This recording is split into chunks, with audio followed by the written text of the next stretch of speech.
পৃথিবী সৃষ্টি করার পরে পৃথিবী কাঁপে, আল্লাহ পাথর দিয়ে পেরেক মারলেন, পৃথিবী আর কাঁপে না। সুবহানাল্লাহ। ফেরেশতারা দেখে তো অবাক। ফেরেশতারা বলে, আল্লাহ পাহাড়ের এত শক্তি, পাহাড় গেড়ে দিলেন পৃথিবীতে, আর পৃথিবী কাঁপে না। হাল মিন খালকিকা আশাদ্দু মিনাল জিবাল, আল্লাহ আপনার সৃষ্টির মধ্যে পাহাড়ের চেয়ে শক্তিশালী কি কিছু আছে? আল্লাহ বললেন, নাআম, আছে। আল হাদিদ, লোহা।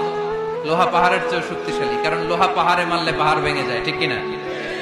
ফেরেশতারা আরো অবাক, লোহা এত শক্তিশালী। হাল মিন খালকিকা আশাদ্দু মিনাল হাদিদ, আল্লাহ তাহলে লোহার চেয়ে শক্তিশালী মনে হয় কিছু নাই, আছে?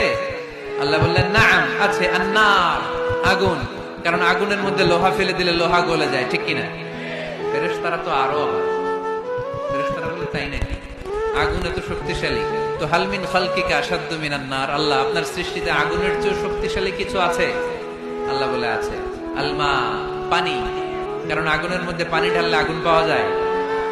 ফেরেশতারা তো এবার আরো অবাক, পানি এত শক্তিশালী, ওই পানি ঘট ঘট ঘট ঘট করে আমরা খাই, এত শক্তিশালী আল্লাহ। হাল মিন খালকিকা আশাদ্দু মিনাল মা, আপনার সৃষ্টিকুলের মধ্যে পানির চাইতে শক্তিশালী কি কিছু আছে? আল্লাহ বলে, আছে। সেটা আবার কি? আল্লাহ বলে, আর রিহ, বাতাস। বাতাস যখন সাগরের পানির মধ্যে উচ্ছ্বাস মারে, তখন এটা জলোচ্ছ্বাস হয়ে যায়, ঠিক কিনা?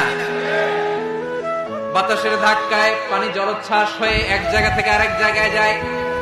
আল্লাহ বললেন, পানির চাইতেও শক্তিশালী সৃষ্টি আমার আছে, ওইটার নাম বাতাস। ফেরেশতারা অবাক হয়ে আবার জিজ্ঞেস করে, আল্লাহ আপনার সৃষ্টিকুলের মধ্যে বাতাসের চাইতেও শক্তিশালী কিছু আছে কিনা বলেন। আল্লাহ বললেন, আছে। বাতাসের চাইতেও শক্তিশালী হলো আমার আশরাফুল মাখলুকাত, মানুষ। মানুষ শক্তিশালী, ওই মানুষ যে মানুষ গোপনে দান করে।